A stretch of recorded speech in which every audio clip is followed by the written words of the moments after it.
Action! Welcome to Out of the Blue, number 400, number 544A. Music provided live by the one and only Eli Falcon. Mystery man behind the camera, Eli Falcon. And he's playing, well, I don't want to say the guitar he's playing. I'll introduce the guitar another day.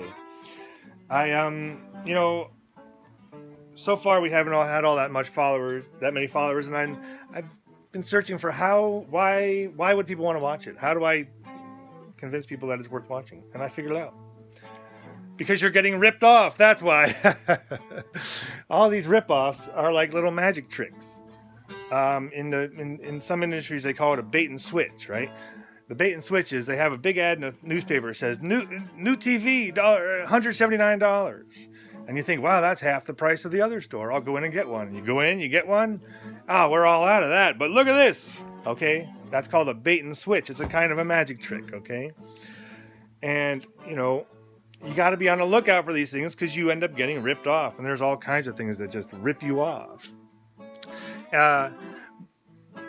So there's that angle. So that requires what I'm calling magical thinking. And if you look up magical thinking, you won't see this definition because this is a more specific, genre-specific, industry-specific definition. And the definition I'm using for magical thinking is simply thinking like a magician, but by magician I mean a sleight of hand artist, okay? Jimi Hendrix was murdered by a sleight of hand artist, okay? So why should you watch this? Because you could be murdered like Jimi Hendrix. Anyway. Okay, I'm getting a little carried away here. Oh, yeah. So the value is because you're getting ripped off. And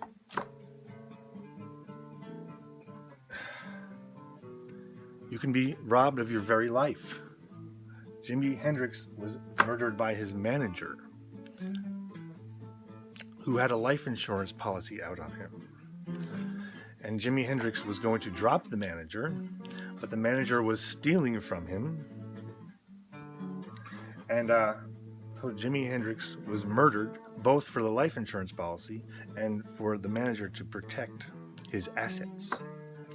The manager then, curiously, died in a plane crash 2 years later over France. 2 planes crashed in the sky. You can look all this up. So there's actual deception in the world for real. But that's not what I'm going to talk about today. I'm not going to talk about a person's intentional deception. So Jimi Hendrix was deceived by his manager, and then when he started to figure it out, he was stuck. He couldn't get out. And then when he decided to leave, the guy killed him.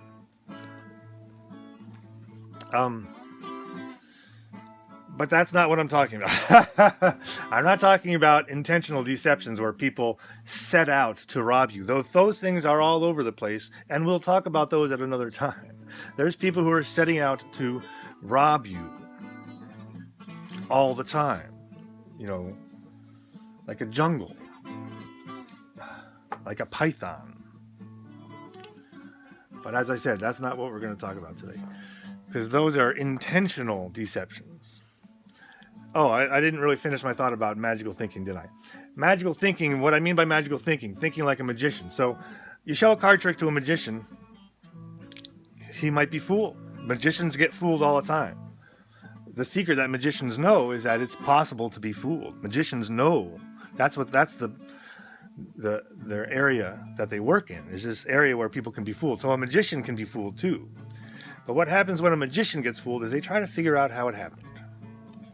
So that's what I mean by magical thinking. You're being scammed in some way, and you have to try to figure it out. or you see a magic trick or something happen and you have to try to figure it out. All right. Well, as I said, that's not what I'm going to talk about today. What I am going to talk about is what I call organic magic, which is, I've brought this subject up before. For example, camouflage, a chameleon. A chameleon changes its color to match the background. It blends in, right? What is that? That's organic magic. Or the example I had was the bluebird.